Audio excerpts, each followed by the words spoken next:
It's 6:01 p.m. This is the Bluff Town Council meeting. It is March 14th, 2023. Roll call. Linda Sosa. Luanne Hook. Brant Murray. Ann Leppanen. Erin Nelson serving as town manager. Jim Sayers is excused. The first thing is the approval of the Bluff Town Council regular meeting minutes of March 7th, 2023. Has everyone read them? Are there any changes, corrections, comments? Mayor, they look good to me. And I'll make a motion to approve them as presented unless someone has an objection to that. I'll second. I don't have any comments either. Then all in favor say aye. Aye. Aye. Aye. Aye. Anyone opposed? Minutes pass. Then approval of the Bluff Town Council work session minutes of March 9th, 2023. Has everybody received them? Have you read them? And are there any changes, modifications, corrections? Hearing none, I'll make a motion to approve those as presented too, Mayor. Second. Any discussion?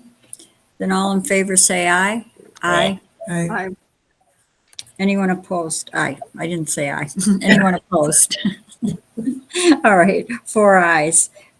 The minutes are passed. Then next, there will be a 3-minute time limit for each person wishing to comment. If you exceed the 3-minute time limit without permission, the meeting controller will mute you. So is there anyone who would like to make a public comment? If so, let us know.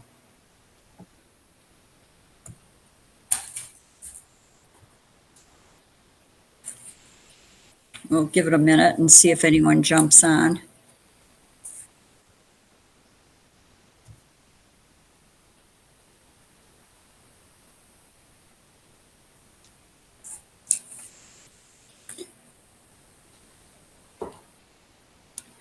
All right, last call for public comment. All right, then we'll move into the meeting. The first thing is the status of the bid for Blufftown Airport maintenance. So I just have to.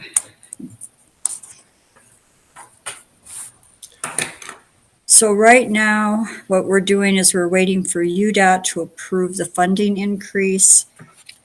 The amount that we had voted as permissible to contribute actually has gone down slightly, very slightly.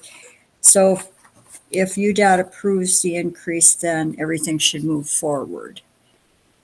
Any questions on that? Okay. Thanks to Jim Hook for all the work he's been doing on this. Then number 2, report on the Blufftown Council work session, which was on March 9th. Does anybody want to take a crack at this? Mayor? Brant. About the next 4 things on our agenda are things that we talked about. You know, we talked about speed limits and how to incorporate the roads department in and some ideas about that. It was a good session. What else, you guys? I think Grant's probably right. Most of these are covered. I'm just looking to see if there was anything in my notes that stands out.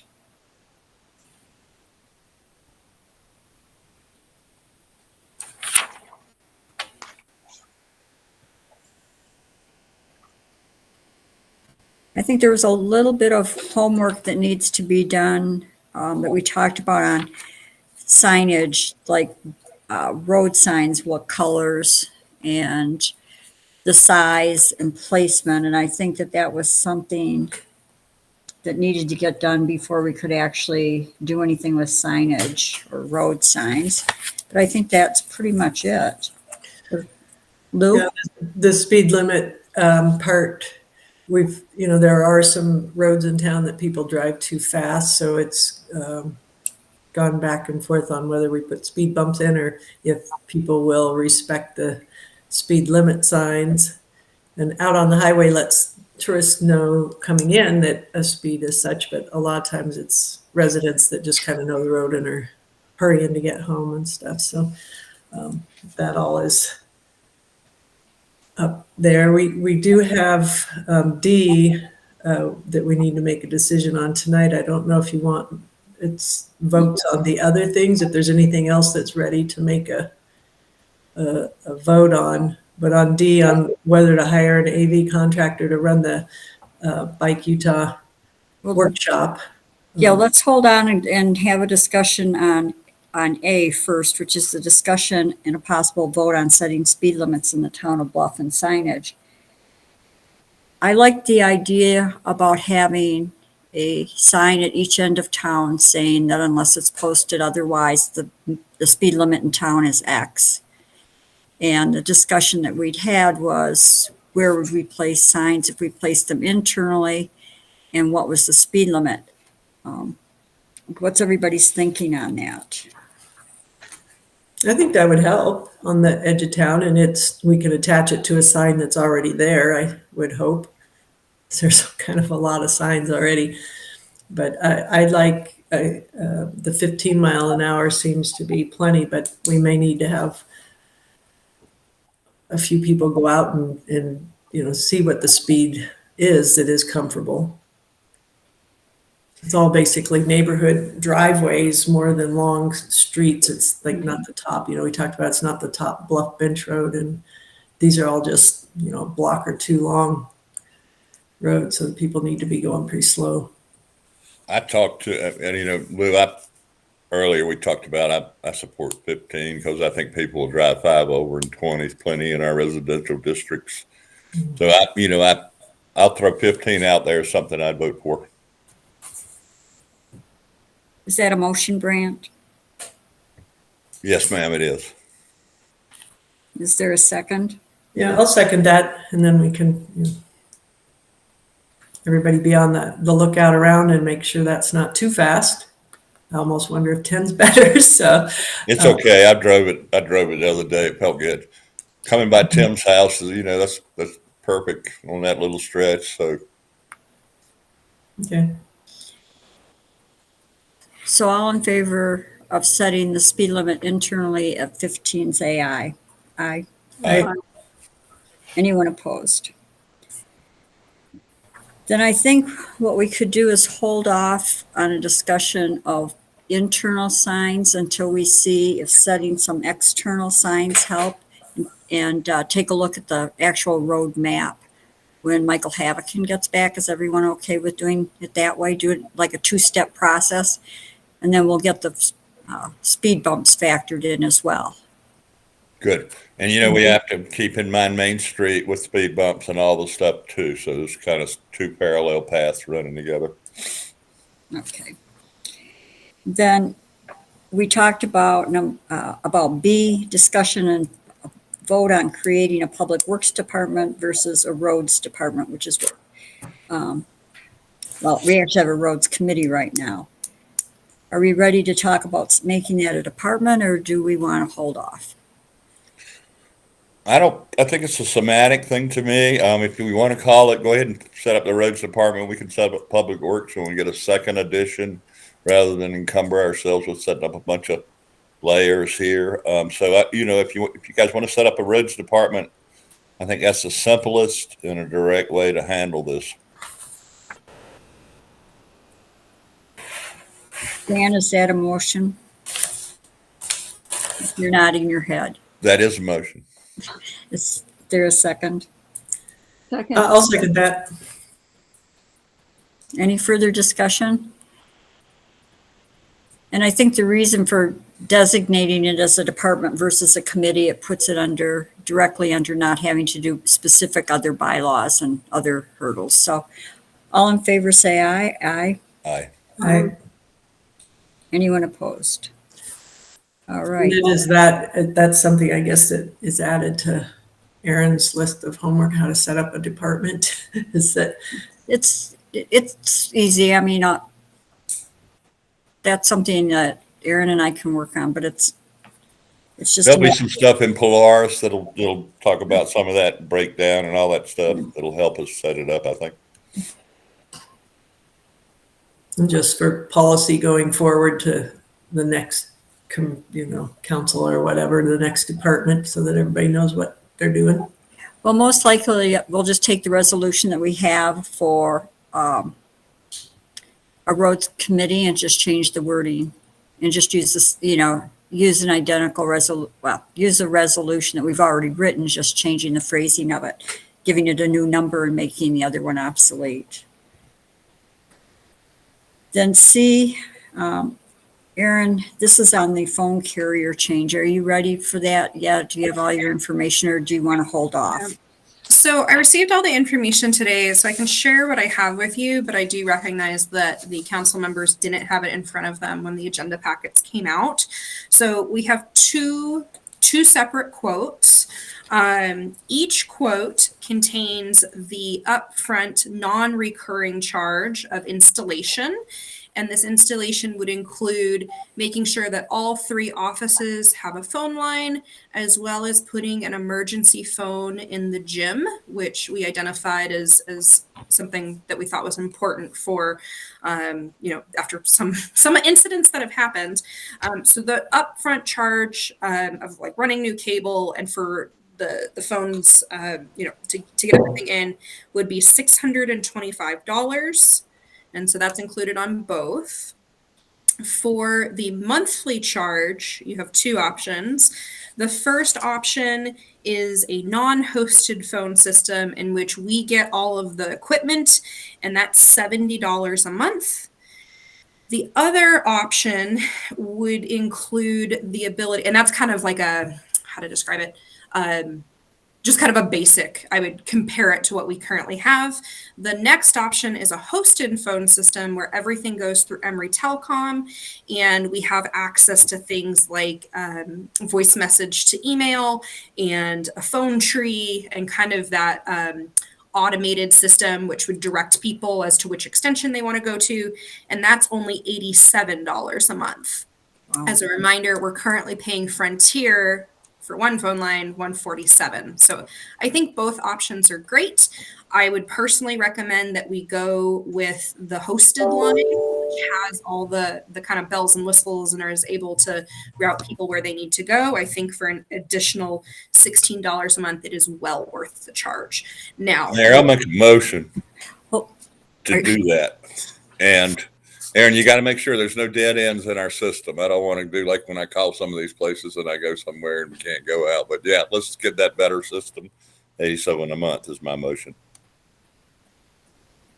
And to pay the installation fee? And Linda, did you second it? Yes. Any other discussion? One additional comment, I followed up on Luanne's comments regarding the emergency, if power goes down. Both lines have a backup battery system, which stays online for a few hours. It's not for days, but both lines would have a few hours worth of backup before they go down. Great. Then all in favor of doing the $87 a month, which gives us more options, and having this installed for 4 phones, say aye. Aye. Aye. Anyone opposed? I'm just looking, it's 80 to 40 is 20, 60, it's $60 a month. So in 10 months, we'll pay the installation fee back. And if, it will save us money after that. We'll save the $60 a month or whatever I said that was. Yeah, $60 a month from there on, every month will be. Thanks, Aaron, for finding that. That's how my math worked out too. Thank you, Luanne. Yeah, well, the power should stay on, usually does. Well, and we just need to remember and probably practice the WEPs and GETs at some point, since we all have that. Well, it's the concern that I had raised before is if the power goes out for longer than a few hours, then we lose our cell phones too. So that's the reason why we'll keep Linda's in mind and ours at the lodge in mind, and a few landlines that we do have. We still have a few in town. So. All right, then D, discussion and vote on whether to hire an AV contractor to run a virtual electronic option of the Bike Utah Active Transportation Plan workshops on, is it March 23rd and 24th or just the No. 20th? Just the 24th. The 23rd is all at the elementary school. And so they can, do whatever they like with the kids and the parents and the teachers. It's just the 24th. Be the 12 o'clock with the government officials and the organizations, and then that 4 o'clock for the public. And there are, quite a few people would like to join. We're trying to keep it as transparent as possible for the project that's underway. And it's a big project. And also just have as much access, get as much engagement from as many people as possible. Yeah, I'm prepared to make a motion to do that for this event. It's a townwide thing. I think it's important. I'll second. Any discussion? So I would like to point out that I think if we do it for one group, we do it for all groups. And I have a concern about opening the door without a policy. So I'd like to have a discussion in the next couple of months about doing a policy that lays it out clearly when we're using this, when we're not using this. I think it's really important, if not for us, for the people that follow us, to have some kind of a roadmap. But I'm prepared to vote aye. So all in favor, say aye. Aye. Right. Anyone opposed? Okay, so, I wanted to mention, in Fire Mesa Kitchen, Lou, we do have coffee. There's Folgers coffee that you could use for the workshop if you want to. Last time you had a question about a line item. We do not have a line item for buying refreshments because our policy has always been that we don't buy refreshments. We've made cookies. People have brought things, so but the coffee is definitely available in there. All right. And hopefully as many, the meeting will be posted so as many council people as can be at both of those and at the school to get feedback from everybody who comes to comment, and anybody in the audience spread the word that it's next Friday the 24th at the community center. So we're hoping to get Planning on being there, Lou. all I'll right, be there. great. As many people as possible to get in as much feedback as possible will make the plan better and make it more complete. So, thanks for reminding me, Lou, you need to have an agenda when you post. So we'll need to have an agenda to put in Utah Public Notice website, on our website, and in the three conspicuous places. I almost forgot that piece. Alrighty. All right, thanks. And then somebody, let's see, is this something that, who's going to post it up on the public? Is that something that you're doing, Aaron, or is that who's posting these days? Like Linda generally does it. I've been doing backup when I can get the system run on the new computer. And I'm the backup to the backup. okay, all right. Start with Linda. Usually what we do, Lou, is try to get it up about 2 days beforehand on the Utah Public Notice website. Linda and I try to get it on Sunday, and inevitably I call Linda at 6 o'clock and say, I can't figure this computer out. So probably 2 days before would be good. Okay, and we'll probably have it ready before that, since there's not much of no change in the agenda really. We'll get it. Okay. Yeah. Good. Alrighty. All right, then moving to number 3, status reports on committee meetings. Bluffs Planning and Zoning, there wasn't a meeting. I don't know. Let me just look at the agenda here. I may not have the most recent agenda. I know that Amanda Podmore had a request or a question from Planning and Zoning. And I'm just going to see if, Amanda, are you on? Yes, I am, Mayor. Do you want to go ahead and do that at this point? Yeah, and it should be brief. So, good evening, council folks. This is Amanda Podmore, the chair of the Planning and Zoning Commission. The Planning and Zoning Commission asked me to go to you on their behalf. We looked at our zoning ordinance and realized that there's nowhere in town where a renewable energy project could be developed, and planning and zoning is of the belief that renewable energy is a really important part in fighting climate change and something that could be welcomed to the town. And so we wanted to look into, as a zoning commission, where there might be appropriate locations for renewable energy development. But we wanted to bring this up to you first because, whether we're looking into just, a resolution of support or an amendment to the zoning code or a standalone ordinance, we don't want to undertake the effort of drafting something, going to public hearing, if that's not something that the council will consider approving. So we just wanted to get, if you had any direction on this at this point in time, or if you wanted to have us join a work session or something at a later date, we would just love to know your thoughts on potentially zoning for renewable energy somewhere within the town boundaries. I think it's a great idea to have a work session discussion and probably bring Chris McEnany on to see what the best way of framing it, if that's what we want to do. What does the rest of the council think? That sounds like a good idea. I'm generally in agreement. Amanda, for sure, something we need in the right spot. I'll vote for something like that.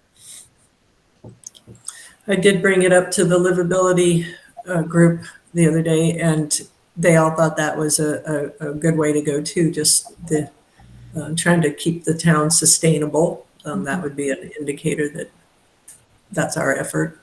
Mm-hmm. Well, I think we need some direction on which route we have to go. And so that's why I'm suggesting that if we do a work session in April, which I'm sure we're going to have to do, Okay. and then we could put it on that and have Chris weigh in for 5 minutes and give us some direction, because I think probably we all feel that way, or at least a majority feel that way. But I kind of hesitant to say, well, yeah, let's do it this way, and then have you do a lot of work and find out, well, whoops, we should have done it a different way. Does that make sense? Makes sense to us for sure. So if we could piggyback on a work session that you're already planning or something with Chris in existence, we'd be happy to make that work. So Great. we can be in touch. That sounds good. Perfect. Thank you. Thanks a lot, Amanda. Yeah. Thanks, everybody. Okay, B, Lou, do you have any updates on the Active Transportation Advisory Committee meetings? I think you're muted.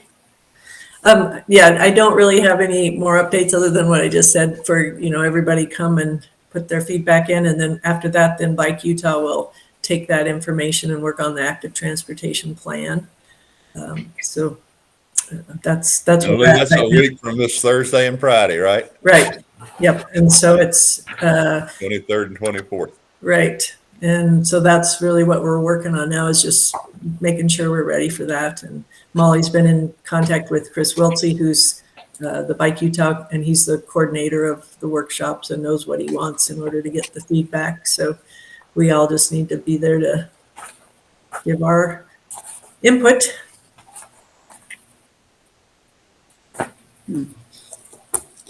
All right, then the next is the update on the Cooperative Cultural Center's Design Review Committee meetings that were yesterday and today. I'm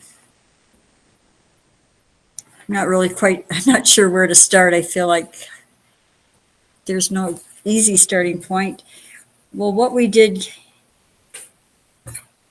yesterday, I can't even, Erin, can you help with this one? My brain just went. I Wow. I was going to start with, wow, it's been a long couple days. So Ann and I met with Damian, Dave, and Woody last night for dinner, which was supposed to be just kind of relationship building, but it definitely turned into work, which I guess we shouldn't be surprised. It was wonderful to be able to sit down with Woody and talk about some of UDB's specific visions for the space. And so really what we were, I'm going to say, hammering out today was the overarching, and I'm going to reiterate that nothing is set in stone, nothing is concrete. There have been no promises made in any way, shape, or form. However, I think it was really good work in talking about the specific programs and activities and ideas which could go into the CCC building. All of this, really came about. Clearly, this has been an area that we've been working on for some time. However, Jim and Damien and some other folks have identified this particular grant through the EPA, which the award amount is $1 million, which I know we've kind of been talking about. In order to apply by the April 14th deadline, however, we need some really specific projects in which we can say they directly impact from an environmental and a social justice standpoint our region. And so in doing, in putting that grant application together, we need to get really specific really fast. Now, again, going to just say again, nothing is concrete. We of course know that, the eventual goal would be to have some municipal offices there. UDB will clearly have some offices there, but we really were talking about what other community functions would be beneficial. I want to recognize that I know the livability group is also working on this, and so would love to talk to them in the next month to get some good things on paper. Realistically, with the $1 million, it's going to go. If we were to be awarded that, it would go by really quickly, and so we're talking really big systems like updated HVAC system. All in, it would go by very quickly. HVAC is really expensive, ripping out some ceiling tiles, things like that. But it was great to get in the building and start having a vision. And I am very optimistic in the conversations that were held with our partners yesterday and today. And it does feel as though, we're putting some pen to paper. So the one thing, well, there are a couple things. One thing is that in going through the process today of just meeting, we had Damian Ballerman, David Clonine,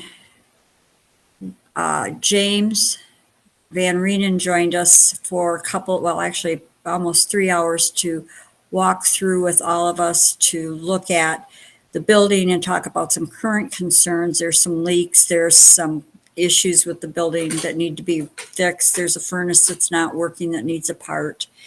We were also joined by Drew Cooper to do some discussion.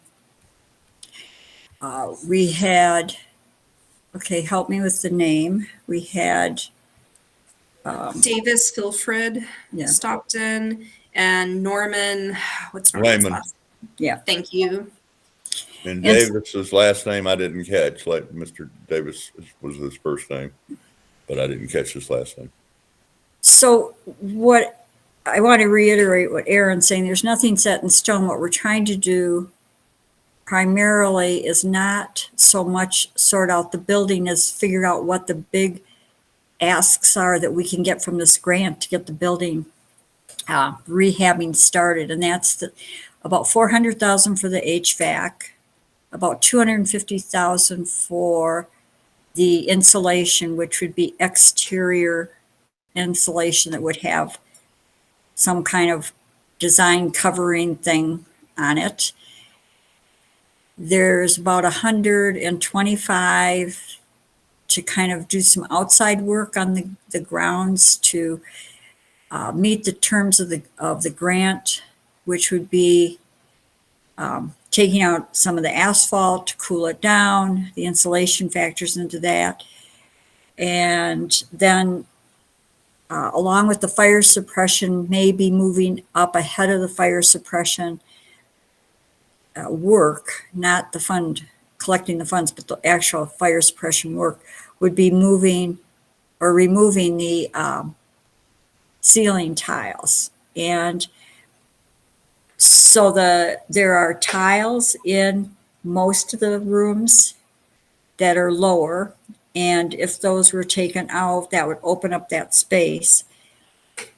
Initially, a month or two ago, when we were talking about the fire suppression estimate that we had from Cooper, it was kind of keeping the ceiling tiles in and just working around things and having it external to that. But now the thought is to open up those ceilings, not the wooden ones, but the ones that have the tile, except for probably the kitchen.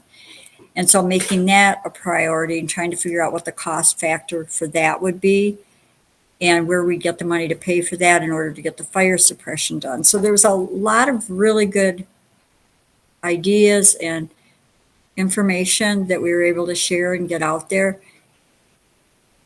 Again, most of this is preparation for Aaron, myself to some extent, Drew Cooper, working on this $1 million grant. And that $1 million, when you take out the $200,000 pass through that goes to our partner, which would be UDB, we have $800,000. If they put their $200,000 back into the pool, which is what they intend to do, we're back to $1 million. But we've already, with HVAC, the insulation, the grounds, all of that, we've already hit the $1 million mark. And we haven't started making it cosmetically beautiful. So, you can see where this is going, but Aaron's done a lot of work. Drew Cooper was amazingly helpful and will continue to be. And I'm trying to fill in the gaps as much as I can. So the turnaround time for this is April 14th, which really means for the federal government, we've got to have it in the queue no later than the 10th or the 9th, because we'll never get it in. They jam up and we're just not going to do it. The other thing that I took away from it was that UDB board was really happy to have this meeting and begin opening the conversations, because one of the concerns that we heard last night, that we heard from Woody a week ago and what we heard again today, was there's the classic misinformation out there, like the town has already decided to do this. The town has already decided to use this space here. And that's something we have to be really cautioned about, that we're not making promises or setting anything in stone that's going to impact the use of the space.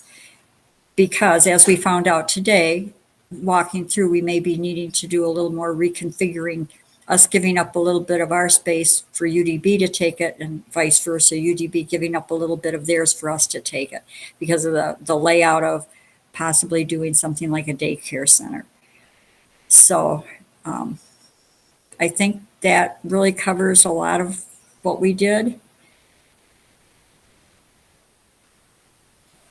Thanks for meeting with them and working through ideas. That's great. Sounds encouraging. Well, I think, Lou, it was really good to have dinner last night. It was very enjoyable.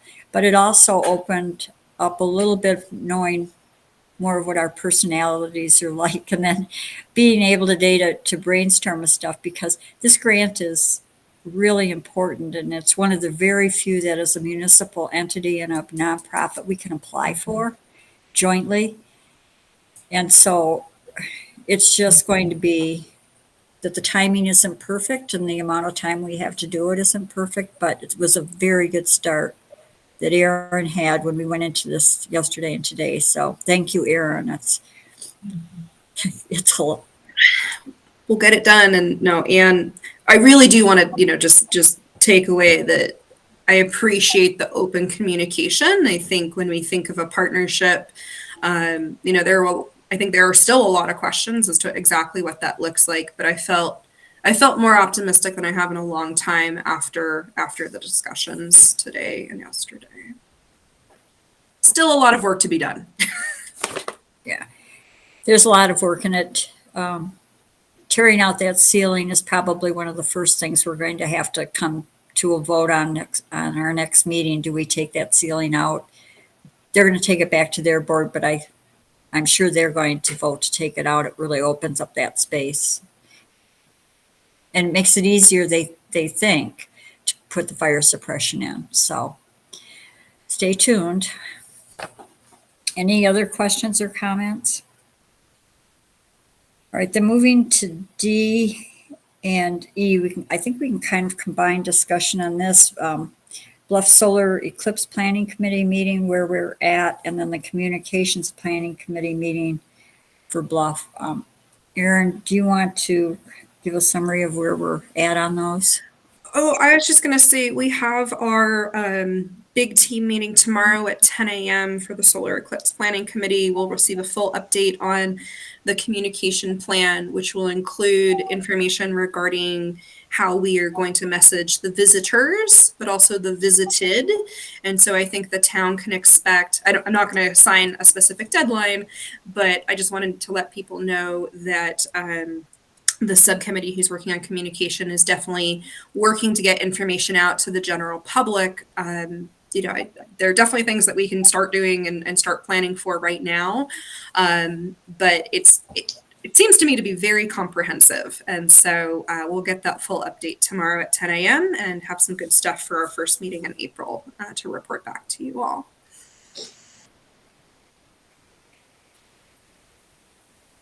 Let's see.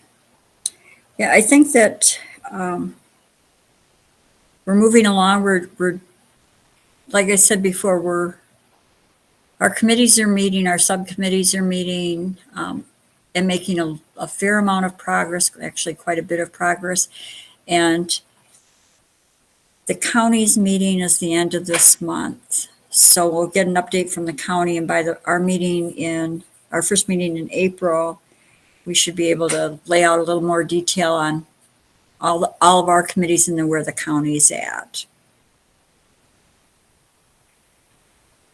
Just making a note here on the agenda for April.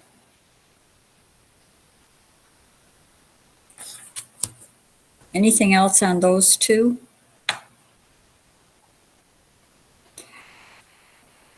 All right, Bluffs Road Committee meeting, there wasn't a meeting. So we can move to the Playground Committee update. I've just run out of time to talk to Jocelyn Meyer to see what her information was. We were of the impression that Bluff could apply for a couple of outdoor recreation grants. And I think I said last week that Jocelyn had communicated to me that we aren't in that position. And I just have not had the time to get a hold of her. So I will definitely make that a priority and get that back on the agenda for next time. Then the Bluff Waterworks meeting was March 8th, 2023, and I attended, Linda attended, and Aaron attended.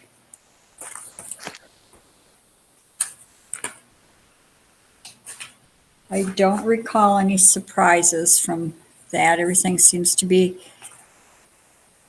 working well. They touched on the water line breakage on 6th East.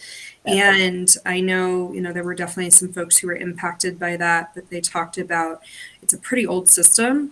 And so it was taking a little bit of time to get parts in. But they, as always, seemed very knowledgeable about the situation, but it was discussed during that meeting.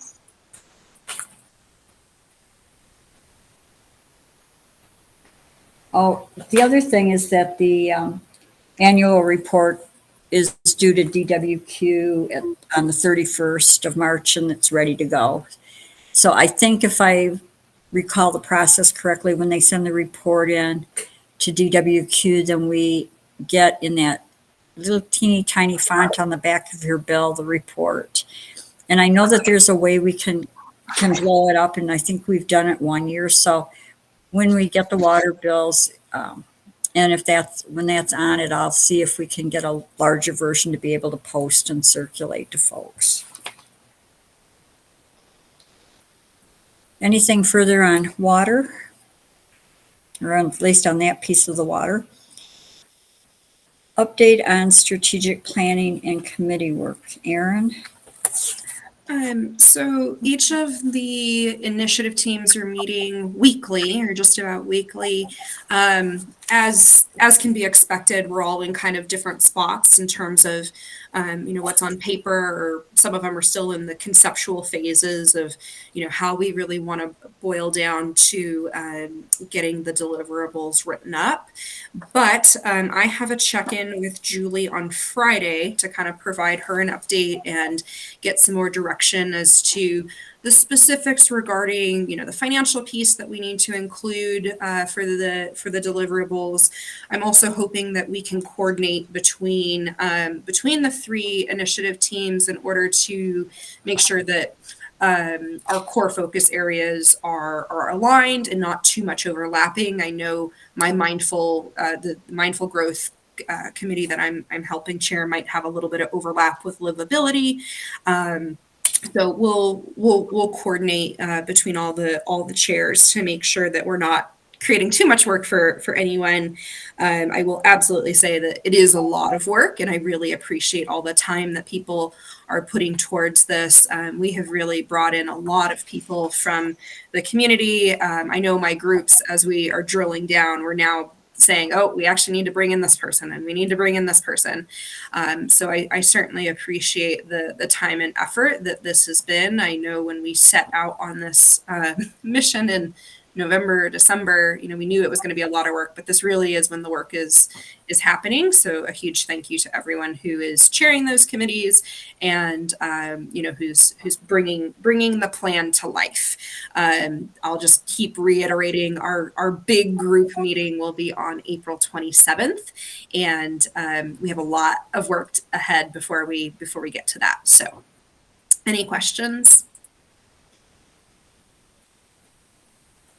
No, and I think that just to kind of emphasize that the timing of the strategic planning, the active transportation, and the federal grant, let's just say if it could be a perfect trifecta in 2 months, that's what we've hit. So I think Erin needs a big kudos for being involved in all of it, and that whatever we can do to support Erin and have her not quit at the end of April or May would be much appreciated. So, let's all of us be really respectful of Erin's time, because she's really doing a lot of work, and try to, as much as possible, help ourselves, help each other, and not take it all to Erin. So if you've got a project, run it through me first so that I can kind of filter and I can help us get resources in other places and keep Erin from leaving us. Well, no, what I've told Ann, and I do want to make it clear, if we were able to secure $1 million grant, hopefully that would prove some worth somehow. So that really is my goal for the next month. And so I will definitely be tapping into folks to make sure that happens. But that my hope is that is the primary focus. And then with that, strategic planning. Thanks for all the hard work, Gal. Good job. Yes, thank you. Okay, any questions or other thoughts?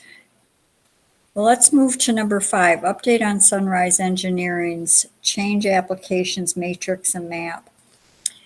So back 5 or 6 months ago, we hired Sunrise Engineering to engage in a project to more or less, this is my phrasing, clean up some leftover things from Bluff service area that we took on. And at the time,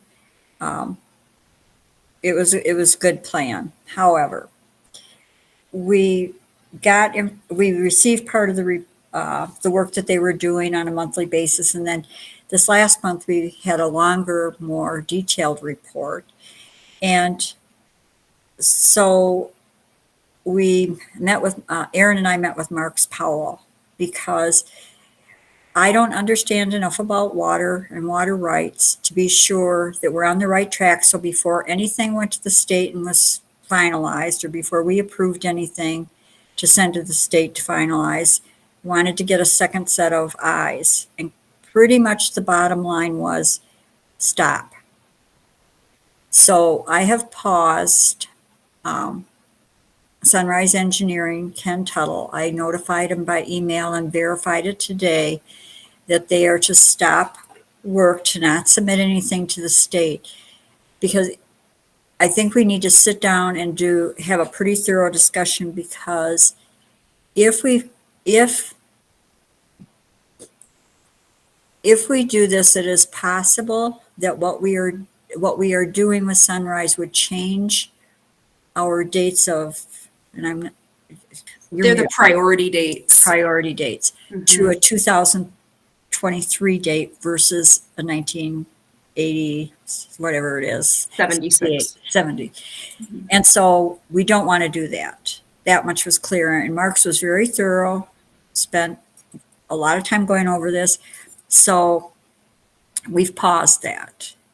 And there's some work that they've done that we can move forward on, but I just paused the whole project without talking to anyone, because I felt like it was crucial to pause it right then and not get anything to make sure nothing went to the state without us seeing it and approving it. So we will need to kind of figure out what the next step is in verifying everything, and that would be maybe two of us calling Ken Tuttle to talk with him and ask more questions based on what Marks Powell told us.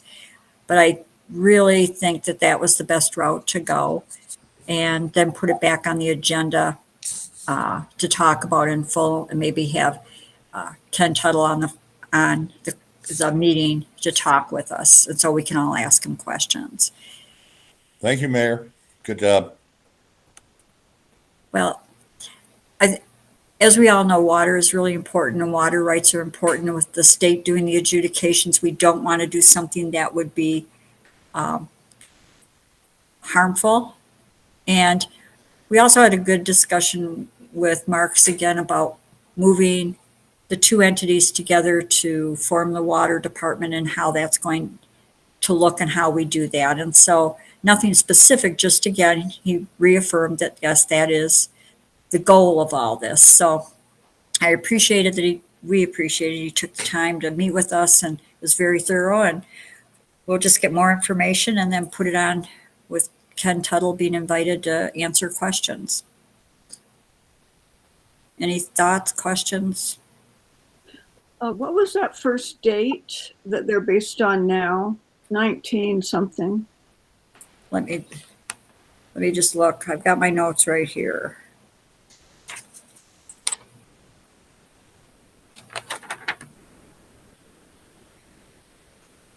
(1976). Great, thank you. Yeah. And speaking of water today, yesterday or today, with our meeting, the issue of the well on the CCC came up as well, because there's a well there. And so we do have the number for it. We'll try to get more information about that. But this will be on the agenda for a more thorough discussion, questions, and a vote on the 4th, April 4th. Anything else on that? Then I had a meeting on March 8th with Kelly Thornton, who's with the Department of Workforce Services. And some of you may have met Kelly at the food pantry distributions on the first Friday. I first met her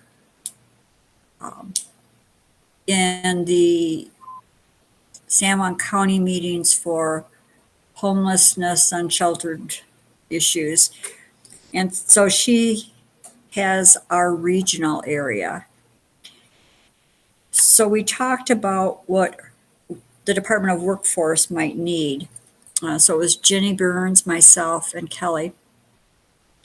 And the Department of Workforce next month at the distribution will come down with some folding tables and chairs, set up and kind of funnel people to them with questions.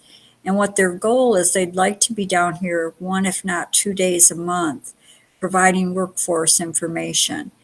And really where this is headed is whether or not the best place to have them be here would be at the food pantry distribution on that Friday, or would it be better to have them come on a different day, and where they should be located? Should they be at, they need the internet, so should they be at the community center, and so somebody directing them from the food pantry line to the community center, or should we have them right there at the folding table and chairs? And how good would the internet in the neighborhood or UDB be for them to hook into? So that's what we're going to do a test next month on.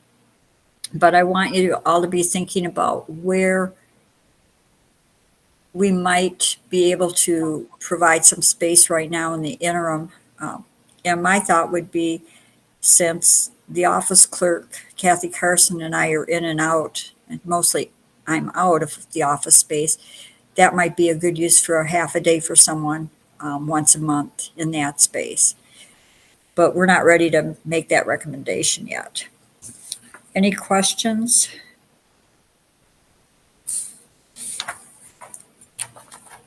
And Kelly said that they are starting to see an uptick in people reaching out now that they know that they can talk to them here and get more information. Then the next item is a meeting with Mac McDonald that I had. There are a couple points that I just want to bring to everyone's attention. I talked with him yesterday.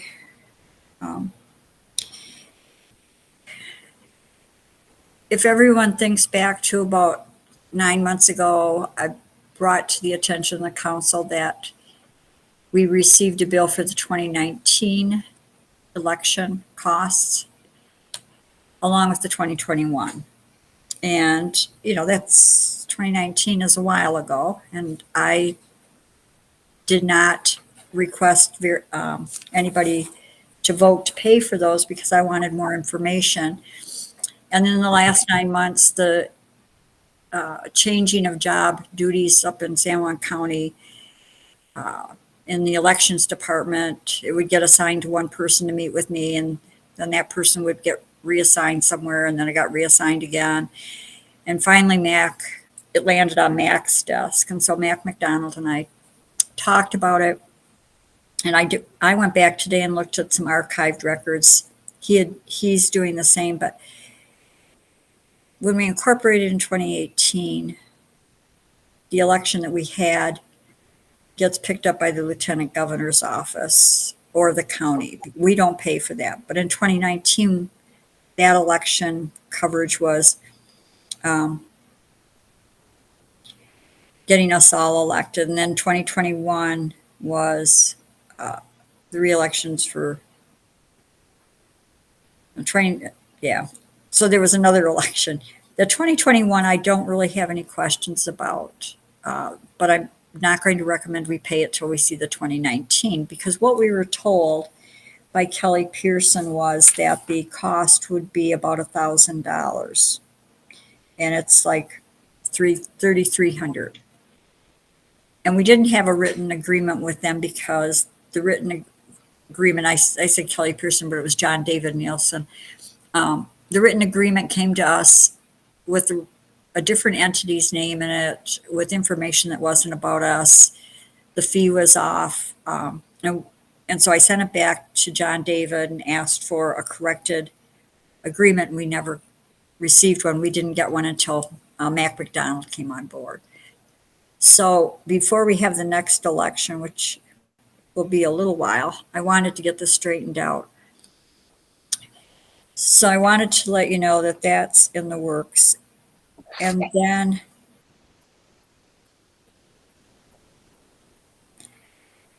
I'm just looking at my notes. that was really the main thing that we talked about. We talked about a few other things like looking at the recreation funds, and then he provided me with a graph of salaries that came out through the counties. So I now have, I think I sent that out to people, but we now have the fee structure if we decide through strategic planning and moving forward that we're going to set in the 2024 budget some salaries for folks. So we've got a sense as to what the county, what across the state, what other counties or areas are paying.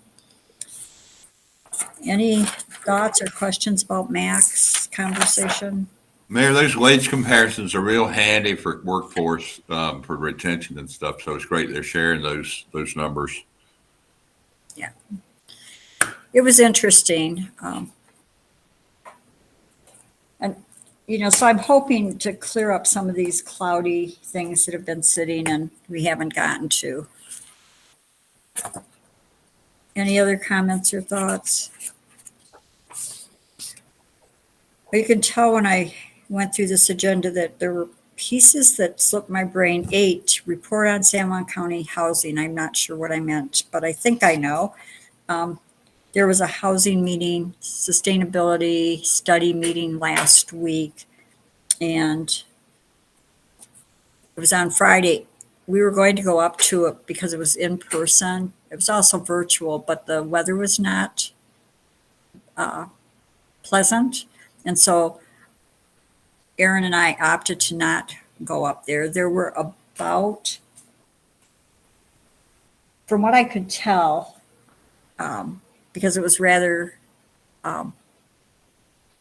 difficult the way it was being run to see who all was there and how many people.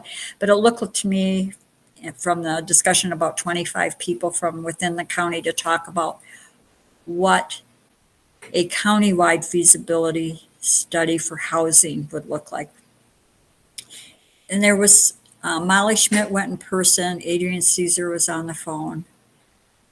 And I think there were 2 takeaways for me. One is that it's not clear to San Juan County that Bluff has not engaged somebody to do a study for Bluff. We've not done that. And it was put out there initially by Elaine Gisler, a little bit of misinformation, which we can correct as we go down the road. But Bluff has not started a study, and she was of the notion that we had. And then the other piece was when I got off, which was after about the first hour, I had another meeting. It sounded to me like there was a debate about whether or not this would go out for bid or just a request for services. And I'm not sure where that ended up. Aaron, do you want to pick up from there? Yeah, so they put together a group of individuals, including some of the city managers, including myself, and we are going to collectively write an RFP in order to get this, ready for bid. But my understanding is it would still have to go past the county commissioners for approval and everything. That would be my understanding, but that a group of us would be writing an RFP to secure professional services for this type of project.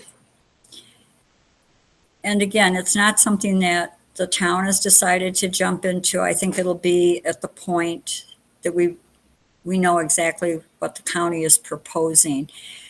I know we had this discussion, and I think that's where there was a little confusion. We had this discussion when we were talking a year and a half or 2 ago about hiring Blackwater Consulting and doing just a study for Bluff. And then Elaine Gisler proposed that maybe there'd be funds from the county, and then the commissioners and Mac said it needs to be a county-wide study to benefit the whole county. The cost of this study could be as high or as low as $200,000. And so, that was kind of an eye-opener. So we'll just sit back and see what happens. But in the meantime, as I indicated a week or 2 ago, the mission has started their own study with Bob Springmeyer and Bonneville Research. I have just one question. It's not in our livability group, but is it considered in one of the other strategic planning main things that we're focusing on? Yeah, affordable housing falls under mindful growth. So it's definitely an area in which we're hoping to have some specific objectives. One of which probably is that, you know, if the if the county is going to be going after, you know, this type of project, that we would want to be able to utilize the results. I will say the mindful growth team is definitely still in the conceptual phase, but yes, affordable housing is one of our core focus areas. Okay. So again, stay tuned to see what happens there. All right, number 9. The update on International Dark Skies application and meeting with the IDA representative on March 8th. Discussion and vote on paying the application fee, and then hiring a consultant and forming a committee to work on the International Dark Sky. So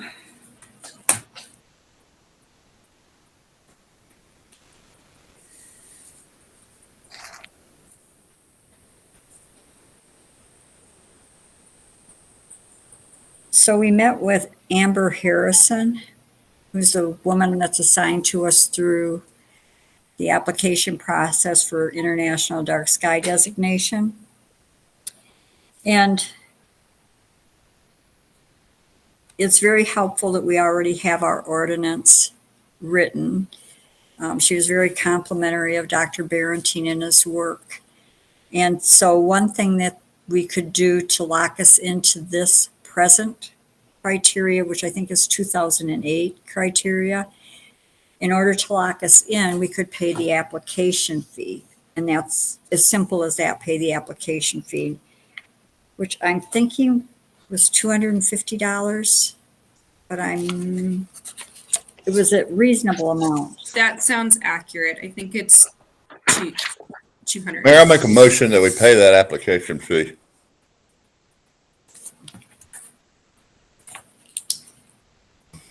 I'll second that. And I guess we should state the 250. Just, I'm sure it was $250, but I'll bring it back if that's not accurate. So a little bit more discussion before we take the vote. Whether we hire a consultant like John Barentine, or whether we move forward on our own without a consultant, we need to have a committee either way, because the information that Dr. Barentine or another consultant would get would be gathered a lot within the community. So we should consider forming a committee and talk about how we do that. And then at that point, we can just, if we've paid the fee, this is just my thinking, if we've paid the fee, we've formed a committee, then we can decide, do we want to hire a consultant to do the writing part and getting it in and having the committee support that, or do we want to have the committee take a stab at the whole thing? So kind of a 3-step process. 1, pay the fee, 2, form the committee, and 3, make the decision on a consultant and services. So That sounds good to me. on the motion to pay the fee, all in favor say aye. Aye. Aye. Anyone opposed? Okay, so it's unanimous. We'll verify the fee and get that paid. Then on forming a committee, what do people think about forming a committee and kind of the process for that?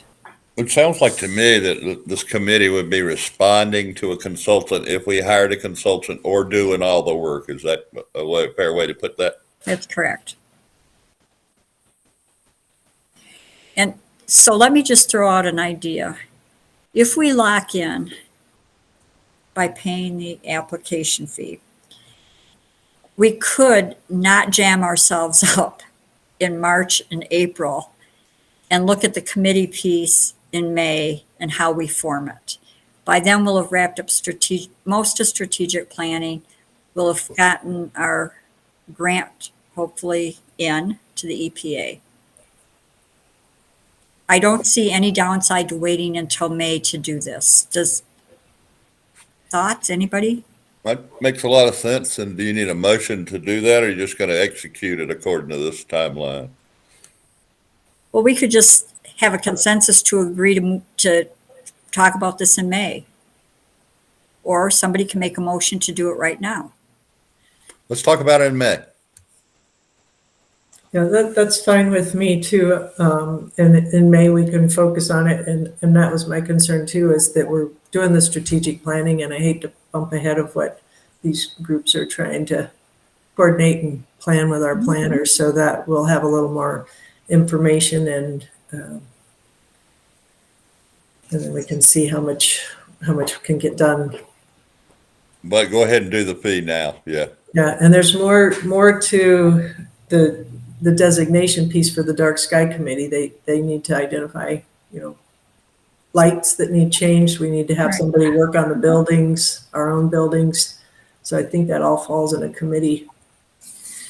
Right, and like you said, there's a lot to it, so let's just put it off then to May. Linda, I assume you were nodding your head, so okay.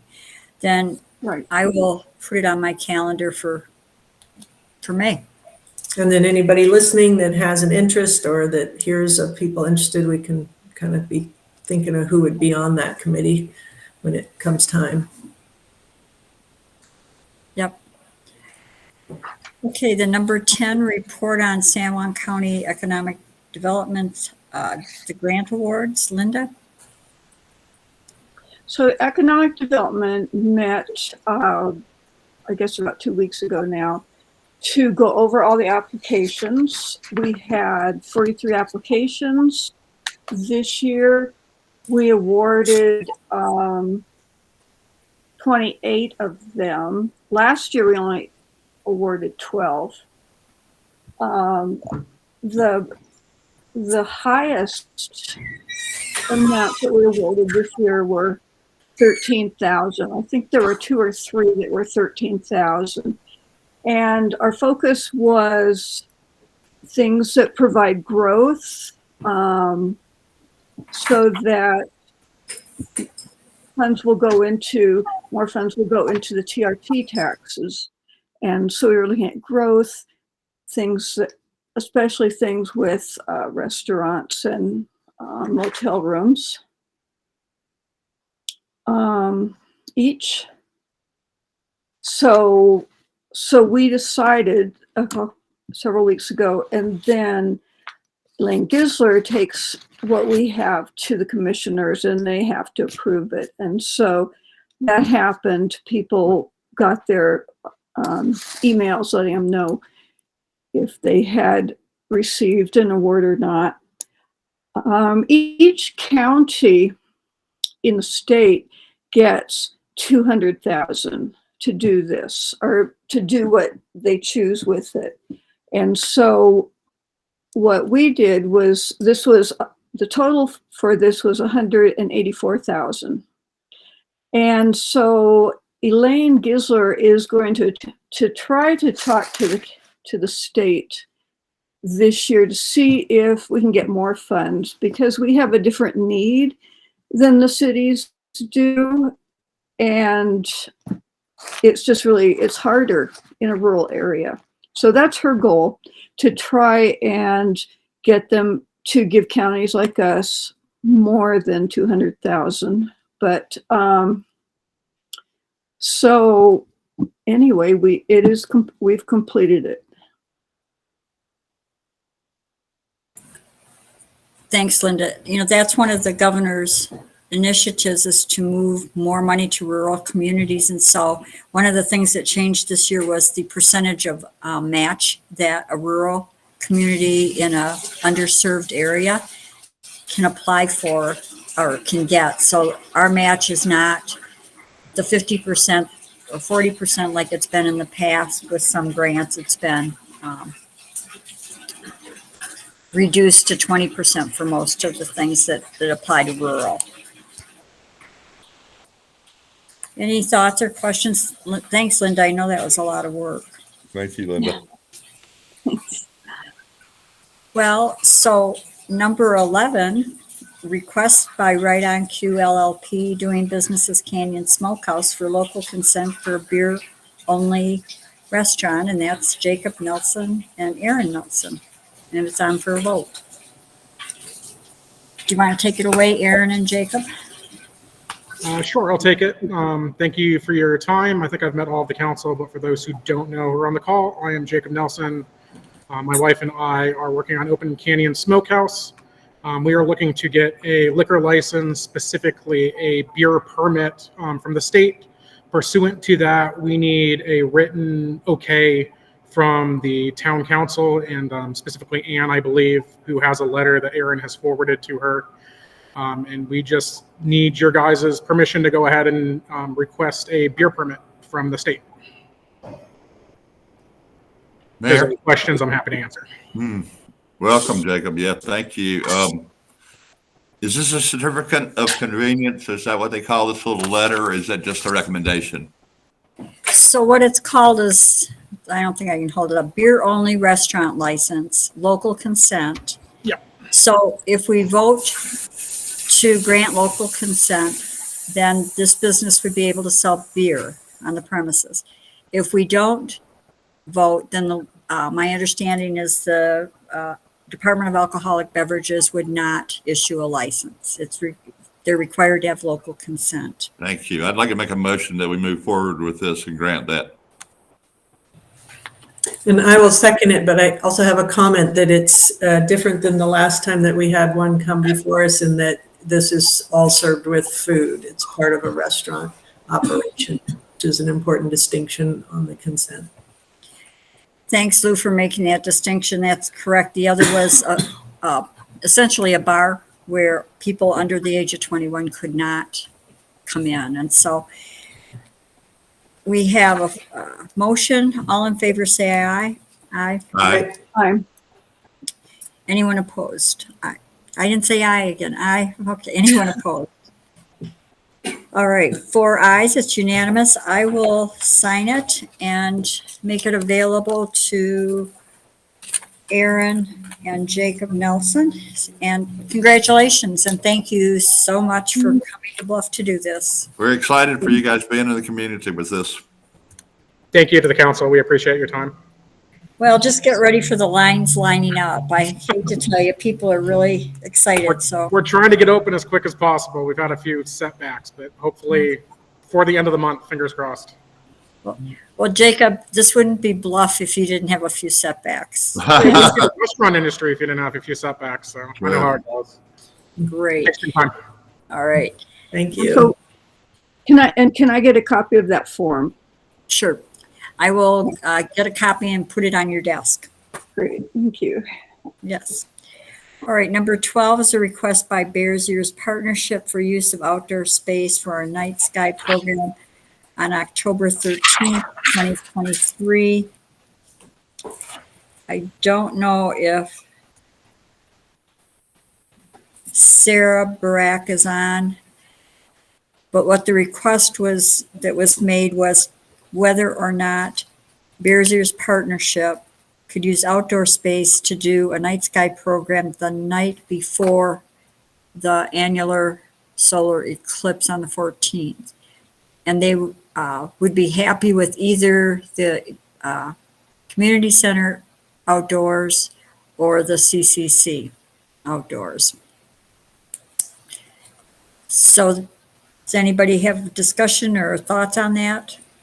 I think it'd be great. And if they're flexible, I'd like to make a motion to go ahead and try to allow that to happen, barring unforeseen circumstances like emergencies or something.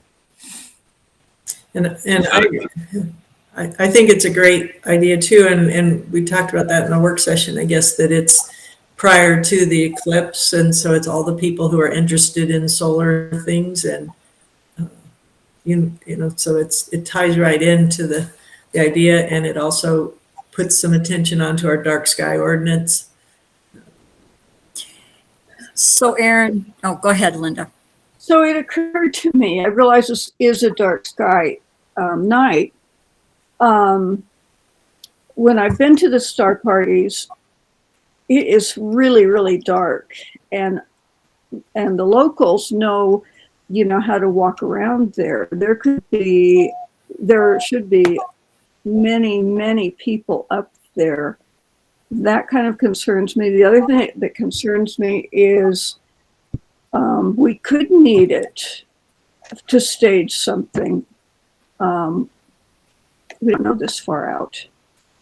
That's why I think we say yes, and then unless there's an emergency, we would have to commandeer the space, but I can't see that happening. Aaron, refresh my memory if you know right offhand, the helicopter use is at which? So he's intending to have the CCC, since there is a lot of asphalt there, less dust, be intended for a helicopter space. I don't know how early they have to section that off, or what would need to go down. But I think Chief Law is trying to secure both the old school and the new school for that purpose that weekend. So I don't think we should try to say we'd focus on the CCC and the Bluff Community Center. We are not going to have people inside. I think for me, I would say I would vote to approve it, but when we get closer to the event, take another look at it. Look at Linda's concern and see how Bears Ears Partnership intends to manage safety issues, but let them know it's okay to start planning it and then just revisit it. We'll be having enough meetings that we can formalize it. That was my intent of my motion, Mayor. Is there a second? I think I seconded it already. Did you? And I mentioned it, I guess it must have been our work sessions, is that a third backup plan could be like our parking lot. It's real dark there too. So I think they can plan it and then they can pick what works. When it gets closer, they'll need to announce the exact location, but I think that Okay, so if the motion is that, yes, we support them having the event because it also helps our International Dark Sky piece, but exactly where we'll logistically leave to closer to the event, then all in favor say aye. Aye. Aye. Anyone opposed? Then number 13, financial report, Linda. I sent out our list of bills today. There's a few that haven't come in yet, and so when something doesn't come in, I just move it to the next month and mark that it's for the previous month.